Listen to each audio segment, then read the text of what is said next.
자, 안녕하세요. 예. 또 이 휴가가 많은 8월 달인데요. 어쨌든 가족들과 함께 좋은 시간도 보내고 영적인 가족이 함께 모여서 하나님께 예배를 드리게 돼서 기쁩니다. 야, 이 먼 길인데 땀 뻘뻘 흘리고 오는 김두 사부님이 제일 먼저 오셨어요. 10시쯤 되니까 10시 전에 오신 것 같아요. 좀 이따가 우리 김우정 어머니 오시고 우리 어르신들이 한 분 한 분 일바 따로 제일 먼저 들어오시고 그 다음에 또 우리 형제자매들이 다들 책임이 있다 보니까 다들 10시에서 다 오시는 거 보면 참 격려됐습니다. 우리 일본에서 우리 사랑하는 우리 자매 또 이렇게 함께 같은 교회이기 때문에 가족으로서 또 방문해주고 계시고요. 우리 기훈이 일산에서 다 한 교회이기 때문에 상관없습니다. 뭐 잠실을 가든 영등포를 가든 또 명동으로 오든 뭐 분당을 가든 우리의 필요에 따라 또 가족의 필요에 따라 언제든지 옮길 수 있거든요. 그래서 잠시가 아니죠. 영원히 또 명동에 오게 된 기훈 자매. 아이고 우리 김호 목사 마음이 얼마나 아프겠어요. 어쨌든 너무 반갑고요. 자, 오늘 우리 각성자 어머니 오셨네요. 반가워요, 어머니. 안녕하세요. 이야, 어머니 집이 하남이거든요. 여기 오는 게 보통 어려운 일이 아닌데, 또, 택시 부르고, 하여간 먼 길을 딸과 함께 잘 왔습니다. 하나님께서 반드시 놀라운 일을 어머니 마음속에서 하실 겁니다. 네. 자, 오늘 저는, 이 제목으로, 나는 너희를 이집트 땅 종살이 하던 집에서, 결코 좋은 곳이 아니잖아요? 이집트 땅. 종살이 하던 노예 생활하던 집에서 이끌어낸 여호와 너희의 하나님이다 라는 말씀을 가지고 제목을 잡고 오늘 주제는요, 시내산에서 이제 출애굽한 지 2달 뒤에 드디어 시내산에 이르게 되거든요. 거기서 하나님이 이제 여기까지가 내가 너희를 처음으로 만나고 싶어 했던 장소라고 하나님이 내려오시거든요. 시내산에 하나님의 현현과 그 다음에 그곳에서 이제 계속 그 성막 가운데 거하시면서 함께 하시거든요. 그 광야 생활을. 그리고 이제 십계명 말씀을 주는 모습이 나옵니다. 출애굽기 19장 20장 말씀이 오늘 제가 나눌 말씀입니다. 자, 오늘 여름이긴 하지만 또 이곳은 여름이 아니잖아요. 그렇죠? 거의 북극 수준이에요. 어쨌든 정신 한번 차려보고 다시 한번 말씀으로 우리 또 힘을 내도록 하겠습니다. 자, 지난주 이후로 온 마음이라는 단어가 생겼어요. 그렇죠? 온 마음. 참 쉬운 단어 같지만 세 글자 안에 얼마나 무서운 정신이 있는지. 온 마음. 자, 우리 또 온 마음으로 하나님 말씀을 함께 보도록 하겠습니다. 자, 오늘 요점은요, 이 19장 20장 내용을 보게 되면 그 출애굽한 것이 목적이 아니라 가나안 땅 들어간 것이 또 목적이 아니거든요. 좋은 아파트를 주는 게 하나님의 우리 인생의 목적이 아니잖아요. 너는 이제 내가 월급 많이 주는 연봉 한 2억쯤 되는 직장으로 인도해서 너 정말 적합거리 흐르는 아파트에서 죽을 때까지 편히 살 거야. 이게 하나님이 우리 부른 목적이 아니잖아요. 광야가 목적이 아니듯이 땅 자체가 목적이 아니거든요. 하나님의 목적은 뭐냐면 거기에 다 나오지만 본문에 너희는 나의 보물이 될 거라고. 너희는 수많은 민족 가운데 내가 선택했고 이제 수많은 민족 가운데 거룩하게 구별되어진 민족이 될 거고 나의 백성이 될 거고 나만을 섬기라고. 전 세계 인류 가운데 유일하게 너희만이 내 이름을 알고 나의 선택을 받았는데 나를 섬기라고 내가 부른 너희들은 나의 보물이 될 거라고. 그러면서 나하고 언약을 맺자고. 영원히 언약을 맺자고. 서로 사랑하기로. 그게 이제 하나님의 마음이거든요. 첫 번째 포인트, 너희는 나의 보물이 될 것이다. 그게 교회거든요, 사실. 교회가 똑같은 거거든요. 너희는 나의 보물이라고. 두 번째, 너는 나 외에는 다른 신들을 내게 두지 말라. 이제 출애굽기 20장에 가게 되면 첫 번째 10계명 중에 첫 번째가 바로 이 계명이잖아요. 이게 돼야 나머지 9개 계명이 의미가 있는 거거든요. 사람의 인생 가운데 여호와 하나님, 아브라함과 이삭의 야곱의 하나님이요, 또한 성경에 기록되어진 그 창조주 하나님만을 믿는 것, 이게 삶의 기초거든요. 그게 1번 첫 번째 계명. 그 다음에 나머지 9계명 보도록 하겠습니다. 그 다음에 세 번째, 이제 그 하나님께서 이 보물 같은 백성이 하나님을 떠나자 이제는 이스라엘 민족이 아니라 온 인류를 구원하기 위하여 그의 아들을 보내지 않습니까? 바로 그 아들이 하나님의 능력이요, 하나님의 구원이요, 하나님의 지혜가 되신 분으로서 우리에게 오신 바로 예수 그리스도입니다. 이 요점을 가지고 말씀을 보도록 하겠습니다. 첫 번째, 너희는 나의 보물이 될 것이다. 아멘. 자, 이제 그 출애굽기 19장을 보게 되면 홍해를 건너서 하나님이 만나로 그들이 음식이 떨어질 때 먹이셨고 물이 떨어질 때 바위에서 물을 내줘 먹이지 않았습니까? 2달을 지나니까 어디에 도착을 했냐면 하나님이 꿈꾸는 장소, 노예 땅에서 끄집어내서 내가 내 백성들에게 직접 내려가서 그들과 함께 영원한 사랑, 영원한 관계를 맺어야지 하고 딱 결정한 장소가 바로 시내산이거든요. 바로 그 장소에 도착을 하게 됩니다. 출애굽기 19장 1절부터 4절까지 이스라엘 자손이 이집트 땅에서 나온 뒤 셋째 달 초하는 날 바로 그날 그들은 시내 광야에 이르렀다. 그들은 르비딤을 떠나서 시내 광야에 이르러 광야에다 장막을 쳤다. 이스라엘이 그곳 산 위에 장막을 친 다음에 모세가 산으로 올라가 하나님께로 가니 주님께서 산에서 그를 불러서 말씀하셨다. 산으로 불렀어요. 그렇죠? 자, 너는 야곱 가문에게 이렇게 말하여라. 이스라엘 자손에게 이렇게 일러주어라. 너희는 내가 이집트 사람들에게 한 일을 보았고 또 어미 독수리가 그 날개로 새끼를 업어 나르듯이 내가 너희를 인도하여 나에게로 데려온 것도 보았다. 이렇게 이제 이야기가 시작이 되네요. 자, 여기 보게 되면 드디어 도착하자마자 바로 그날 하나님이 누굴 불렀어요? 예, 바로 모세를 부릅니다. 하나님의 간절한 마음이 보이지 않습니까? 예, 도착하자마자 바로 모세를 산으로 불러서 그 모세에게 이렇게 이제 백성들에게 알려주라고 말씀을 하십니다. 그게 뭐냐면은 첫째, 자 이제 영원한 언약을 약속을 이 백성과 맺어서 나는 무한한 사랑과 자비로 축복을 주고 그들은 나를 찬양하는 제사장 민족으로 내가 삼으려고 그러는데 먼저 그들이 알아야 될 것을 잘 설명하라고.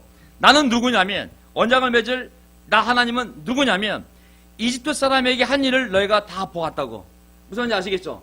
10가지 재앙을 내려서 그 엄청난 기적을 통해서 너희를 다 끌어냈는데 너희가 다 보지 않느냐고. 그런 능력이 있는 그런 하나님이라고. 그 다음에 출애굽한 다음에 홍해 건너고 나서 광야에서 2달 동안 또 뭘 보았어요? 어미독수리가 그 날개로 새끼를 업어나르듯이 내가 어떻게 너희를 먹이고 재우고 입히고 불기둥으로 구름 기둥으로 인도해 왔는지 보지 않느냐고. 그 하나님이 너희랑 이제 언약을 맺으려고 하니 가 설명해 주라고. 이제 하나님이 나타나셔서 너희들하고 영원한 언약을 맺을 테니 그 하나님이 누군지를 잘 생각하라고. 계약을 맺을 때 잘 생각하지 않습니까? 집을 살려고 그러면 그 집이 어떤 집인지 또 생각해 봐야 되고 어떤 사람과 어떤 관계를 맺으려고 할 때는 다시 한번 그 사람이 누군지 능력, 가진 것, 해줄 수 있는 것들을 다 생각한 다음에 계약을 맺듯이 이제 그것을 알려주라고. 그리고 지금 이 순간까지도 그들이 어떻게 하나님의 능력과 자비로운 마음으로 여기까지 오게 됐는지도 잘 생각하고 마음이 준비가 되면 그때 사인하자고 알려주라고 얘기했습니다. 아멘. 자, 그렇게 해서 이제 그 지금까지 일어났던 일들에 대해서 다시 한번 리마인드 시켜주고, 그러니까 한마디로 얘기하면 지저스 1, 2, 3 공부할 똑같은 겁니다. 이게 예수님이 누군지 부활하신 거 다 설명 공부하고 그 다음에 다 준비가 되면 그때 우리가 하나님을 충분히 알고 충분히 이해하고 충분히 준비되었을 때 세례받지 않습니까? 똑같은 겁니다.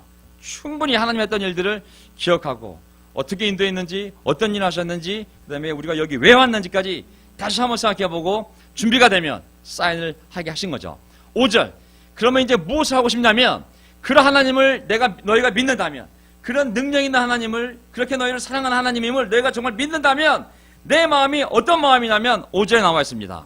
이제 너희가 정말로 나의 말을 듣고 내가 세워준 언약을 잘 지키면 너희는 모든 민족 가운데서 나의 보물이 될 것이라고. 가장 소중한 보물 같은 존재가 될 거라고 말씀하셨습니다. 지금까지는 노예였지만 정말 소중한 민족이 될 거라고. 온 세상이 다 나의 것인데 그러므로 너희는 내가 선택한 백성이 되고 너의 나라는 나를 섬기는 제사장 나라가 되고 너희는 거룩한 민족이 될 것이다. 너는 이 말을 이스라엘 자손에게 일러주어라. 자, 과거의 본 모습들, 하나님의 엄청난 능력을 보았잖아요. 그 능력이라면 앞으로 이러한 축복을 줄 수 있을까라고 생각할 수가 있잖아요. 자, 그런 능력을 가진 하나님이 너희를, 이 온 세상이 다 내 것인데 그 중에 너희를 가장 소중한 존재로 만들 것이고, 그리고 내가 너희를 선택했기 때문에 너희들만이 나에게 제사를 드리고, 다른 민족들은 야훼 하나님도 모르고 제사도 없고 말씀도 없지만 너에게는 제사와 말씀을 주어서, 율법을 주어서 나를 섬기는 나라가 되게 할 거라고. 내 아들이 올 때까지, 메시아가 올 때까지 너희가 전 세계에 하나님을 섬기는 민족으로서 나의 사랑을 받을 거라고. 거룩한 민족이 될 거라고. 이것을 그들에게 알려주라고 했습니다. 알아야 그들이 준비하고 오지 않겠습니까? 예, 이것보다 더 좋은 내용이 어디 있겠어요, 그렇죠?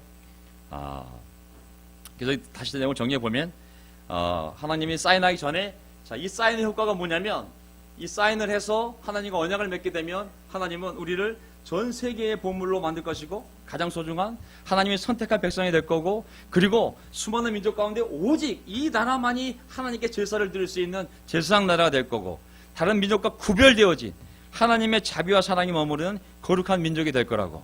그럼 하나님의 마음은 뭡니까?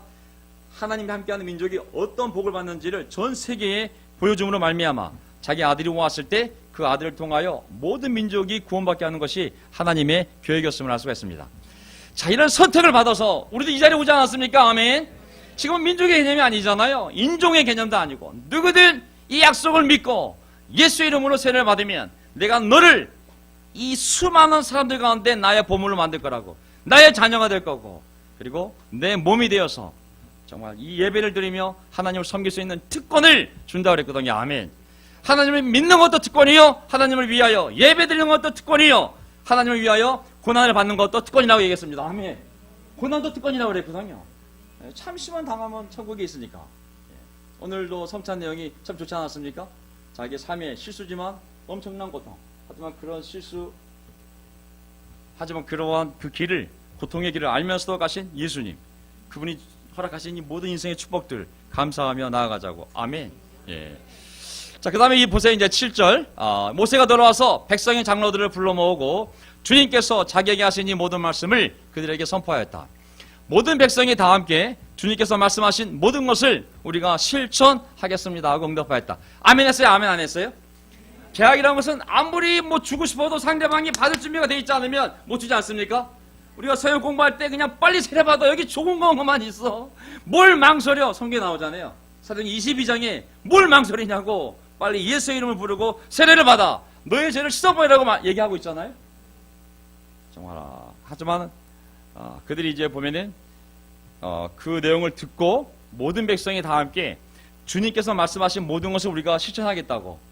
우리는 그러한 당신의 보물이 되기를 원하고 제사장 나라가 되는 특권, 거룩한 민족이 되는 특권, 하나님의 선택을 받는 그 특권, 그것을 저희가 받고 싶다고 그들이 아멘 하고 응답하였습니다. 자, 모세는 백성이 한 말을 그대로 또 누구한테 보고했어요? 예, 그럼 계약이 성립이 되는 거죠, 그렇죠? 계약식만 남았어요, 그렇죠?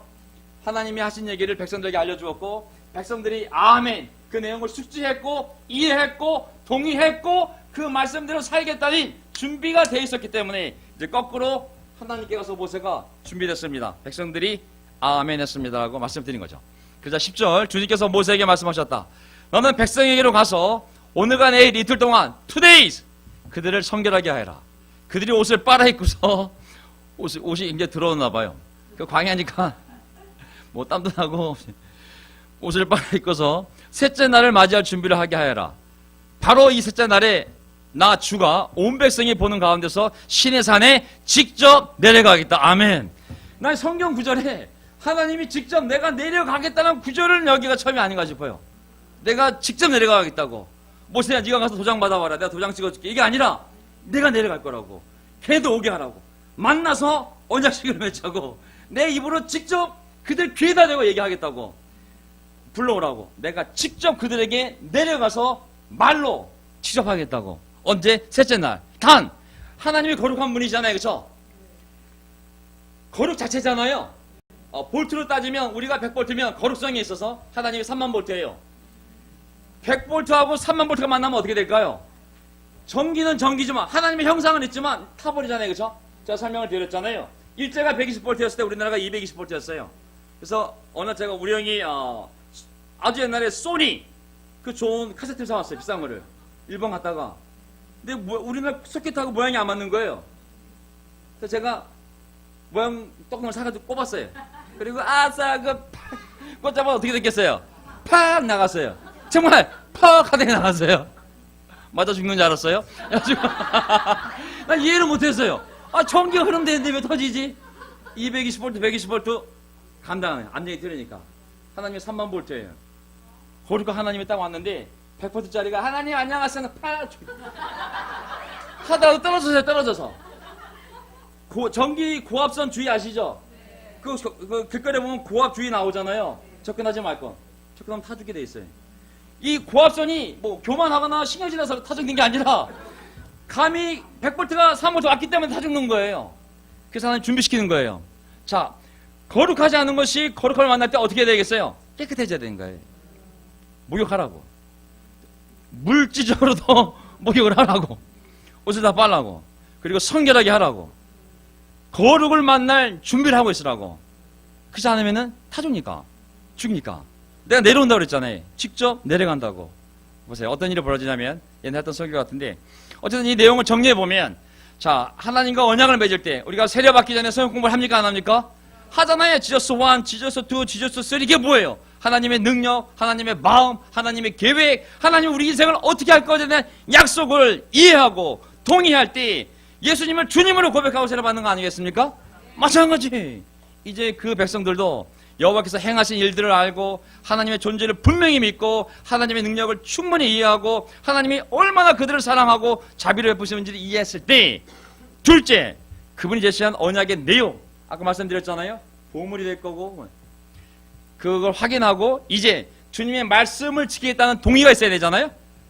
특별한 백성이 되겠다는 다짐, 고백이 있어야 되는 게 우리의 신앙 고백이잖아요. 세례받을 때. 그 다음에 하나님을 만날 준비를, 세례받을 준비를 해야 되지 않습니까?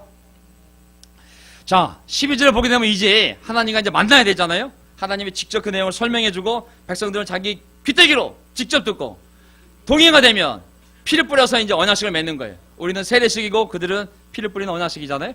자, 12절. 그러므로 너는 산 주위로 경계선을 정해주어라. 시내산 도착을 했잖아요. 하지만 바로 올라가면 타 죽여요. 절대 안 돼. 경계선을 정해주어라. 백성이 접근하지 못하게 하고 백성에게는 산에 오르지도 말고 가까이 오지도 말라고 경고하여라. 산에 들어서면 누구든지 죽음을 면하지 못할 것이다. 물론 아시겠죠? 하나님 나빠서가 아닙니다. 물리적으로 될 수가 없는 거예요. 이게 거룩한 하나님과 사람이 그냥 만난다는 것은 죽음 그 자체거든요. 13절. 그러한 사람은 아무도 손을 대지 말고 반드시 돌로 치거나 활을 쏘아서 죽여야 하나. 손대면 어떻게 돼요? 전기가 오르게 돼 있어요. 지지지지지. 손도 대지 말라고. 짐승이든지 사람이든지 아무도 살아남지 못할 것이라고 일러주어라. 그러나 언제 그 산 위로 올라갈 수 있냐면, 자, 산 기슭에 하나님이 시내산 내려올 거예요. 자, 사람은 이 기슭에 있어요. 여기에 경계선을 그으라고. 아무도 이 위로 못 올라오게 하라고. 왜? 하나님이 딱 이 산 정상에 임하는 순간 이 산 자체가 거룩해져요. 거룩은 전염성이 있어요. 부정한 것도 전염성이 있어요. 내가 거룩하면 거룩한 사람 옆에 있으면 사람 마음이 어떻게 해져요? 거룩해져요. 말이 벌써 거룩하잖아요. 농담을 안 받아줘요, 그 사람이. 제가 아무리 농담으로 무너뜨리려고 해도, 야, 어저께, 야, 너 뭐, 맞다, 뭐, 실장 어저께 귀퇴했니? 딱 이러면 대화가 안 되는데, 이게 거룩한 사람이 부정한 사람을 만나려고 그러세요. 센 쪽이 이기게 됐어요. 거룩한 사람이 이기면 부정한 사람을 누를 수가 있어요. 내가 약하면 부정한 사람을 저를 이길 수가 있어요. 저를 데리고 갈 수 있거든요. 어쨌든 간에 보면은, 여기 보면은 어쨌든, 여기 있으라고, 내려오실 거라고, 내려오면 이 산 자체가 거룩해진다고. 허락 없이 올라오면 죽는다고. 하나님의 허락할 때만 올라오라고. 그게 바로 경계선이에요. 경계선. 그래서 그 경계선 밑에서 보세요. 사냥 뿔납할 소리가 울릴 때에는 백성이 산으로 올라오게 하여라. 무슨 소리예요? 나팔 소리. 예수님 재림할 때 무슨 소리? 나팔 소리. 나팔 소리는 항상 하나님과 관련이 있어요. 하나님 이 땅에 처음으로 직접 내려오실 때도 나팔 소리, 예수님이 다시 오실 때도 나팔 소리. 피아노 소리, 노, 나팔 소리. 이 나팔 소리는 직접 하나님 부신 소리, 천사들 부신 소리 아니겠어요? 그렇죠? 그때는 올라올 수 있다고. 14절. 모세는 산에서 백성에게로 내려갔다. 그는 백성을 성결하게 하고 백성은 자기들의 옷을 빨아입었다. 이틀 동안 준비를 해야 되는 거예요. 이틀 동안 몸과 마음, 옷 전부 정결하게 준비해야 되는 게, 하나님의 천국 잔치에 아무나 부름 받을 수 있지만 그 잔치에 들어갈 때 예식에 옷을 입어야 돼, 안 입어야 돼요? 어느 누구도 초대받을 수 있지만 아무렇게나 예배 옷은 안 되는 거거든요. 우리 멤버들도 마찬가지. 우리가 옷을 입은 것은 우리의 마음을 표현하는 거기 때문에, 예배는 하나님께 드리는 거기 때문에 우리의 마음을 예배에 나오는 우리의 삶을 통하여 표현해야 되거든요. 16절. 마침내 셋째 날 아침이 되었다. 자, 원투는 뭐예요? 원투? 원투는 깨끗하게 그 거룩한 분을 만날 준비를 하는 거. 셋째 날 아침이 되었어요. 자, 보세요. 예수님 재림할 때랑 모습이 비슷해요. 번개가 치고 천둥 소리가 나며 짙은 구름이 산을 덮은 가운데 사냥 뿔납할 소리가 우렁차게 울려 퍼지자 진에 있는 모든 백성이 다 달달달달 두려워서 떨었다. 예수님 재림할 때 어떤 모습이라고 했어요? 동에서 서로 번개가 치듯이 한순간에 예수님이 오실 거라고 그랬잖아요. 그 다음에 예수님이 BMW 벤츠에 못 타고 오신다 그랬어요. 예, 현대가 안 타요. 짙은 구름. 구름 타고 오신다 그랬거든요. 구름은 또 하나님의 임재예요. 번개가 치고, 그리고 구름 위에 무슨 소리가 들린다 그랬어요? 예수님 오실 때? 예. 천사장의 호령소리와 나팔소리, 나팔소리. 나팔소리가 우렁차게 울려 퍼지자 지대에 있는 모든 백성이 두려워서 떨었다.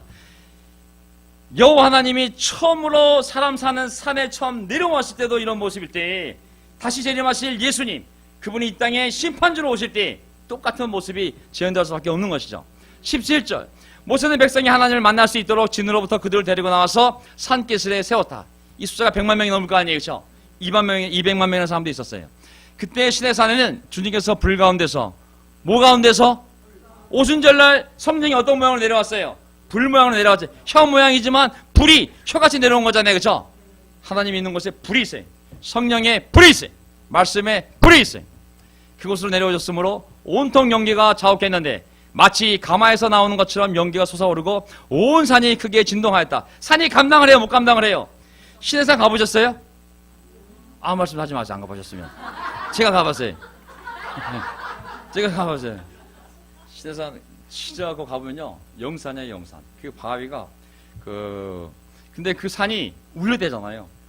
하나님의 거룩성을 산이 감당 못하니까, 이게 감당을 못하니까 사람도 너무 높은 사람 보면 다리가 떨려요, 안 떨려요? 막 욕하다가 문재인 대통령이 오시면 아이고 안녕하세요 떨지 않겠어요? 산이 임할 때 이 자연 물질이 감당을 못하는 거예요. 창조주를 피조물들이 감당을 못하는 거예요. 저절로 이 모든 일들이 벌어지고 있잖아요.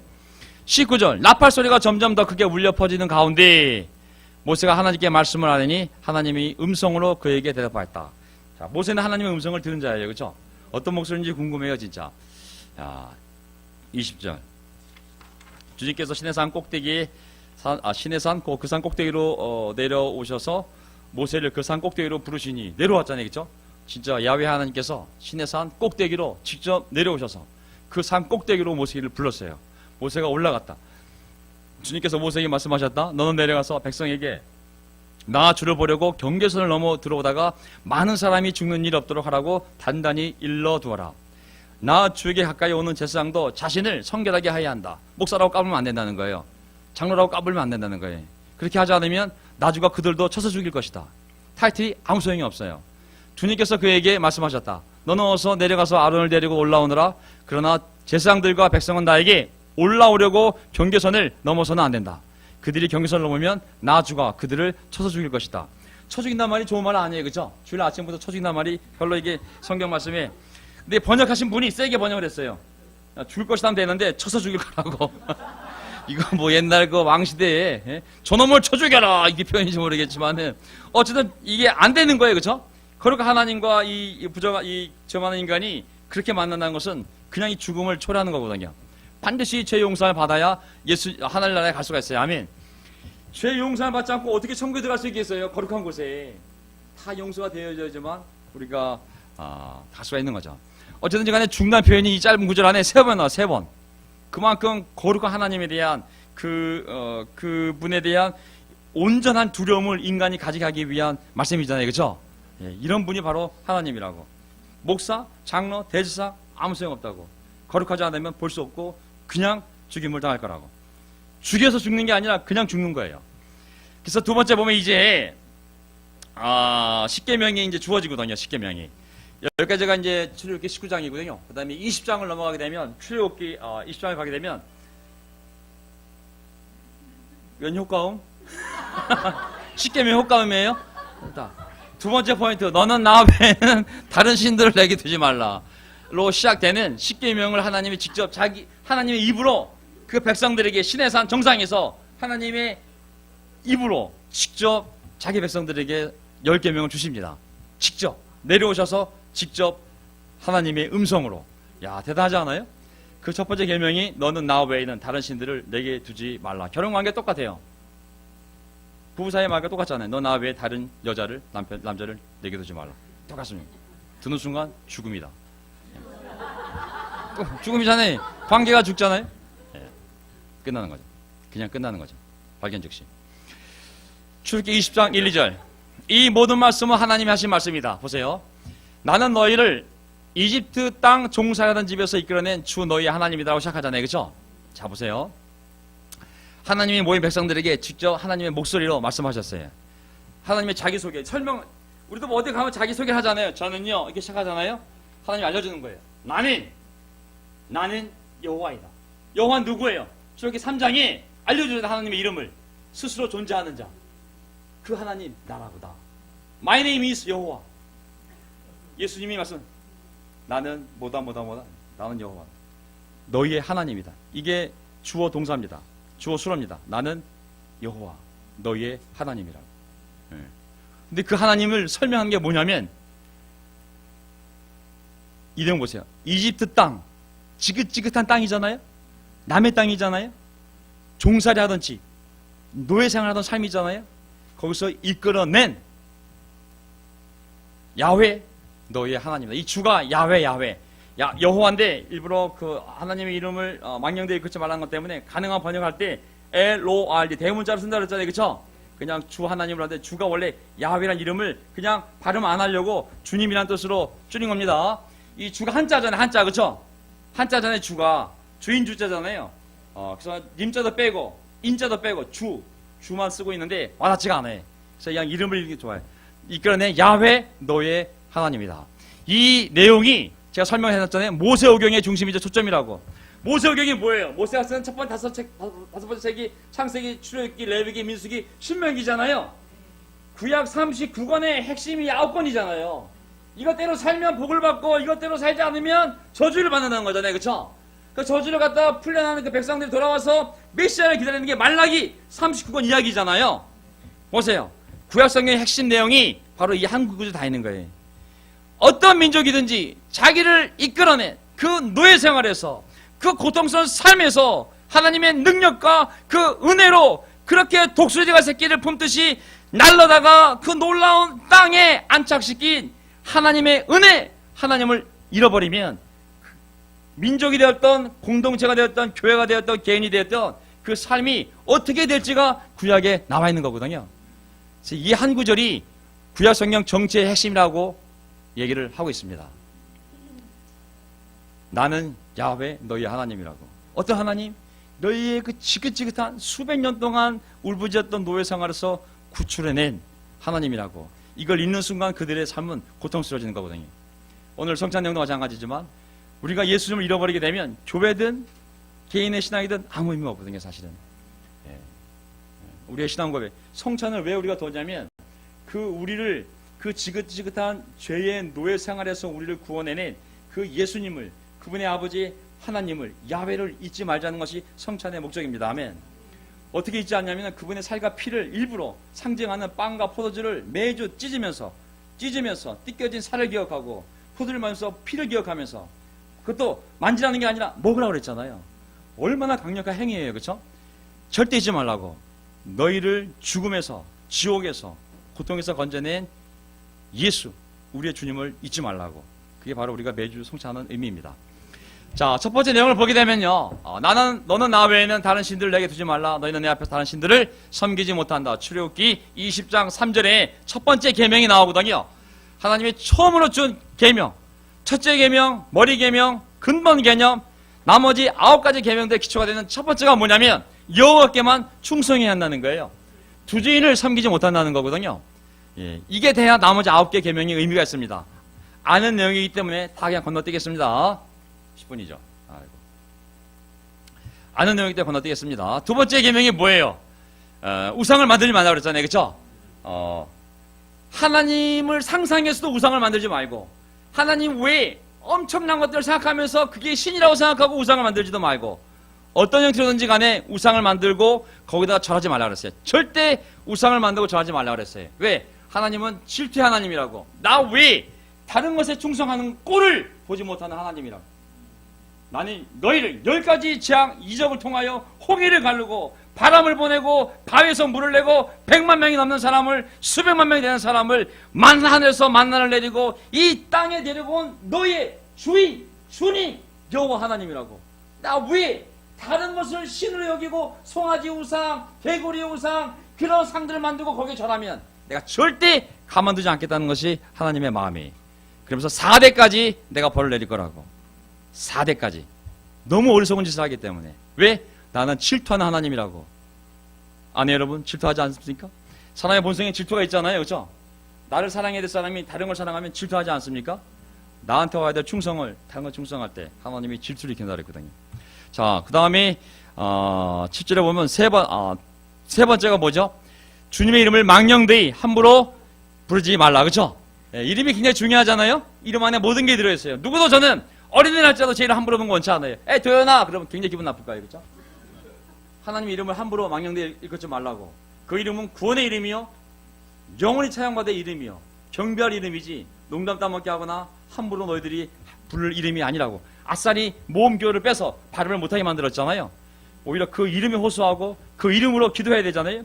하나님 우리에게 뭐라고 말씀하셨어요? 내 아들의 이름으로 기도하라고. 오직 내 아들의 이름으로, 예수의 이름으로만 기도하라고. 반드시 그 아버지가 응답할 거라고. 누구의 이름으로 기도하라고 그랬어요? 오직 예수의 이름으로. 다른 이는 아무 소용없어요. ICOC 필요 없어요. 장로교, 감리교, 교황 아무 소용없어요. 오직 예수의 이름으로. 이름이 바로 그 존재를 얘기하는 거거든요. 오직 예수의 이름으로. 함부로 이름을 부르지 말라고. 야훼 하나님, 예수, 그분의 아들 예수 그리스도. 그 이름 안에 엄청난 능력이 있는 것이죠. 8절. 안식일을 기억하여 그날을 거룩하게 하여라. 뭘 기억하라고 그랬어요? 안식일 아시죠? 처음에는 창조한 것을 하나님이 창조하고 일곱째 날 쉬었으니까 너희도 쉬면서 그 창조주를 기억하면서 그분이 준 너희 인생을 기억하라는 거잖아요. 이 모든 게 다 어디서 왔지? 하나님 주신 거. 이 밥도 옷도 가족도 나도 하나님께 감사해야지. 이 마음. 두 번째 이 안식일은 뭐예요? 애굽의 노예 상태에서 벗어난 것에 대하여 너희들이 기억을 하라고. 쉬면서 우리가 가나안 땅에 왜 살고 있지? 이 집 어디서 온 거지? 우리 홍해를 건넜지. 어떻게 건넜지? 하나님이 건너게 해주신 거지. 이야, 그분이 아니어서 우리 지금도 노예 땅에서 노예 생활을 하고 있을 텐데 하나님 우리를 여기 내어오시게 하셨구나. 감사합니다. 아까 홍금 씨가 얘기했잖아요.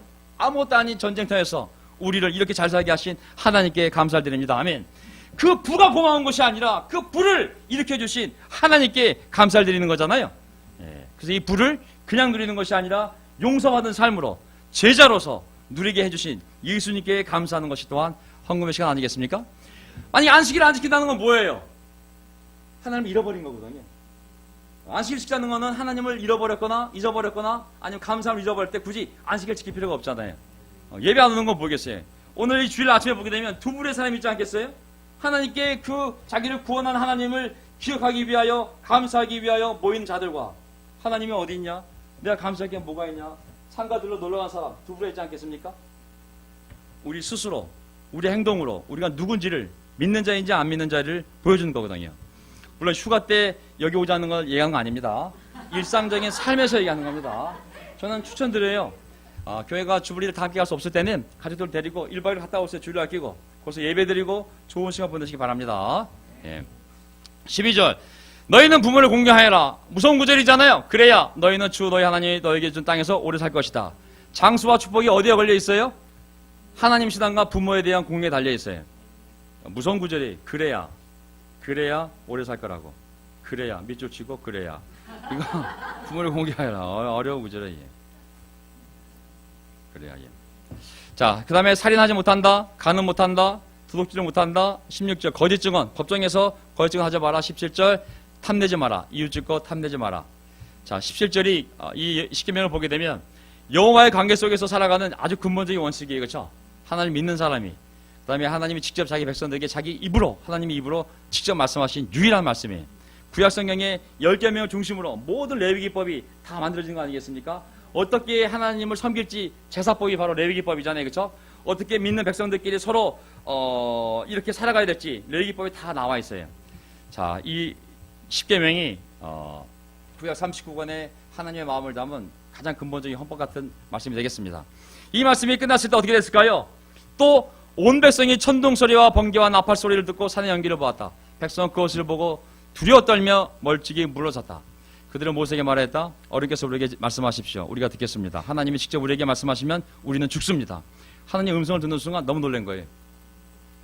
그 소리에, 그 환경에 압도가 당하는 거예요. 막 천둥 소리가 치고, 막 번개가 치고, 나팔 소리가 울리면서 하나님의 음성으로, 그 음성이 얼마나 강력했겠어요, 그렇죠? 제 목소리도 이렇게 압도하는데 하나님이 그 산에서 그냥 울림으로 뿡뿡 말씀하실 때 얼마나 놀랐겠어요. 죽는 줄 안 거예요. 이러다가 우리 죽는다고. 우리가 죽습니다. 이러다가 무서워 죽겠습니다. 몸이 감당을 못합니다. 20절 모세가 백성에게 말하였다. 두려워하지 마십시오. 하나님이 당신들을 시험하시려고 나타나신 것이며 당신들이 주님을 야훼를 두려워하여 죄를 짓지 못하게 하시려고 나타나신 것입니다. 아멘. 그 말씀의 그 집행력이 어디에 있냐면 이 말씀은 도움이 되는데 뭐 위로가 돼 이렇다면 집행력이 떨어져요. 하지만 어기면 저분한테 죽는구나 라고 생각하면 집행력이 생기지 않겠습니까? 그 말씀을 줄 때 바로 그러한 하나님의 능력이 나타나서 바로 그들이 그 말씀을 생각할 때 가볍게 생각하지 않고 두려운 마음으로 지킬 수 있도록 직접 그렇게 나타나신 거라고 말씀하셨거든요. 신앙에 두려움이 없으면 어떻게 돼요? 많은 죄가 들어옵니다.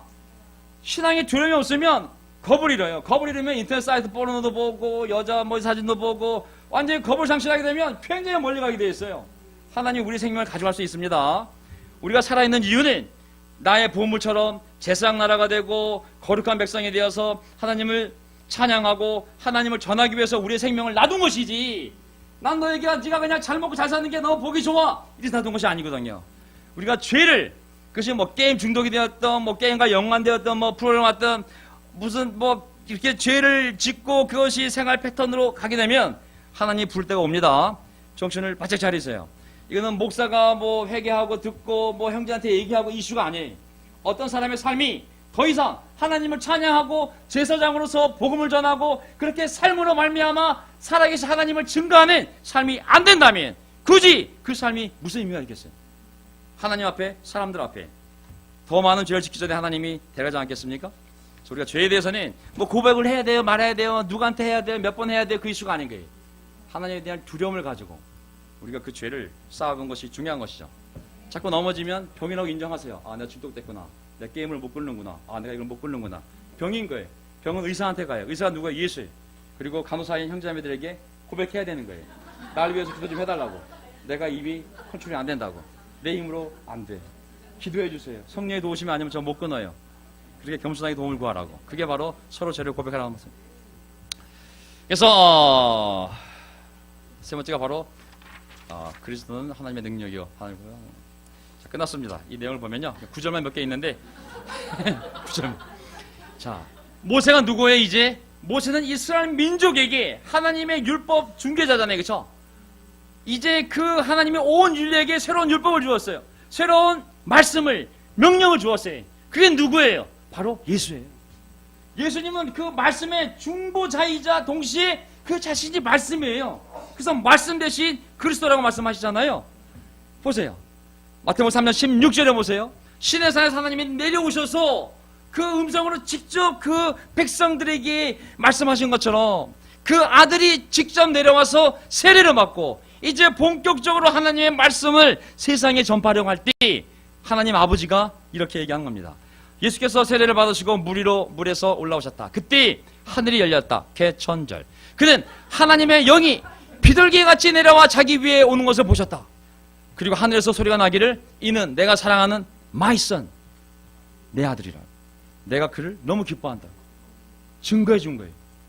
이제 모세도 아니고 그 예언자도 아니고 내 아들을 직접 보내고 신의 산으로 하나님이 내려온 것이 아니라 자기 아들을 이제 예루살렘에 보내서 온 세계에 그가 하는 말이 퍼질 수 있게끔 증거해 준 거예요. 내 아들이라고. 내가 너무 기뻐한다고. 그 아들이 도망가서 너희한테 간 것이 아니라 내 뜻대로 너희한테 간 거라고. 그분이 십자가에 달려 죽기 전에 마태복음 17장에 어떤 증거가 있었어요? 변화산 올라갔었을 때 베드로가 아직도 말하고 있는데 갑자기 빛나는 구름이 그들을 뒤덮었다. 그리고 구름 속에서 이는 내 사랑하는 아들이다. 나는 그를 좋아한다. 예수님이 마지막 순간 베드로, 야고보, 요한을 데리고 산에 올라가잖아요. 변화산에. 그때 모세와 엘리야가 양옆에 나타나면서 셋이 얘기하는 모습이 보이잖아요. 빛나는 구름이 쌓이고 구름은 하나님의 임재라고 그랬어요. 하나님의 음성이 들리는 거예요. 이는 내 사랑하는 아들이다. 나는 그를 기뻐한다, 좋아한다. 너희는 누구의 말을 들어라? 그의 말을 들어라. 아멘. 그분의 말씀이 십계명이요, 그분의 말씀이 레위기법이요, 그분이 하는 모든 해석과 말씀이 나의 생각이라고 그 말을 들으라고. 그러면 넌 나의 보물이 될 것이고 또 시작되는 거죠. 제 아들이 이 말을 듣고서 얼굴을 땅에 대고 엎드렸으며 몹시 어떻게 했다고 그랬어요? 기뻐했어요? 두려워했어요? 두려움이 신앙이 필요한 겁니다. 아멘. 예, 두려움이 있어야 돼요. 예배에는 두려움과 기쁨이 둘 다 있어야 돼요. 두려움이 있어야 돼요. 하나님 앞에 나온 거예요. 아멘. 여기 환영하는 사람이 누굴 환영하는 거예요? 하나님 앞에 나온 사람들을 환영하는 것이지 그냥 와 있는 사람들을 환영하는 것이 아니잖아요. 왜 찬송을 불러요? 우리를 기쁘게 하려고 찬송을 불러요? 천사들과 함께 하나님을 찬양하는 거잖아요. 설교자는 지 생각 얘기하라고 세운 자가 아니잖아요. 하나님 말씀을 잘 설명하라고 세운 자요. 성찬인 살아계신 하나님을 그 아들을 증거하라고 세운 자요. 마지막 강구와 모든 기도 순서들이 오직 그 하나님을 세상에 증거하고 그 마음을 갖고 세상에 갈 수 있도록 돕는 자들이 이 무대 위에 올라앉은 자들 아니겠습니까? 두려움이 있어야 되고 기쁨이 있어야 됩니다. 아멘. 두려움이 없으면 무슨 교회가 되겠어요? 송아지 예배밖에 더 되겠어요? 춤추고 먹고 마시는 예배는 이집트 송아지 예배잖아요. 그렇죠? 하지만 하나님에 대한 경건한 두려움이 있을 때 물론 기쁨도 있어야 되죠. 전부 이상 서 있으면 제가 무서워요. 이렇게 경건한 두려움과 기쁨이 함께 있어야 돼요. 하나님 백성으로서 이 두 가지가 우리 공동체의 예배가 되야 되는 것이죠. 그러나 부르심을 받은 사람에게는 유대 사람에게나 그리스 사람에게나 이 그리스도는 하나님의 아들은 하나님의 능력이요 지혜입니다. 아멘. 예수의 이름을 부르고 예수의 이름으로 기도하고 예수의 이름으로 아버지께 나아갈 때 하나님의 능력, 호기를 갈랐던 능력, 만나를 내렸던 능력, 바위 위에서 100만 명을 먹였던 그 능력, 그 능력이 우리에게 미치는 줄 믿습니다. 아멘. 저희가 부족하면 기도하라고 아버지께 넉넉하게 주실 거라고. 누구의 이름으로? 예수의 이름으로. 그리스도 안에 모든 지혜가 있는, 우리가 뭐가 부족해서 심령을 가는 것이 아닌, 무엇이 부족해서 세상의 학문이 필요한 게 아니, 우리가 구하지 않기 때문에 부족한 줄 믿습니다. 아멘. 여러분은 하나님의 자녀로서 그리스도 예수 안에 있습니다.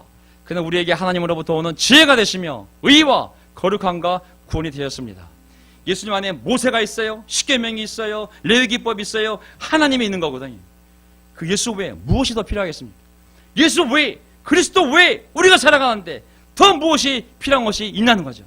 하나님의 능력도 그 안에 있고 하나님의 지혜도 그 안에 있고 우리가 죄를 용서받을 수 있는 거룩함도 그 안에 있고 모든 게 예수 안에 있는데 뭐가 부족해서 예수를 떠나 세상으로 가냐는 것이죠. 우리는 이 그리스도를 전합니다. 다른 게 아닙니다. 이 그리스도를. 우리는 모든 사람을 그리스도 안에서 온전한 사람으로 세우기 위하여 모든 사람에게 권하며 지혜를 다하여 모든 사람을 가르칩니다. 이 명동 땅에 이 시내산 같은 명동에 남산 산기슭에 하나님의 교회를 세운 목적이며 우리가 최선을 다하여 모든 사람에게 복음을 전하고자 하는 목적인 것이죠. 자, 그런 마음으로 예배를 마치도록 하겠습니다.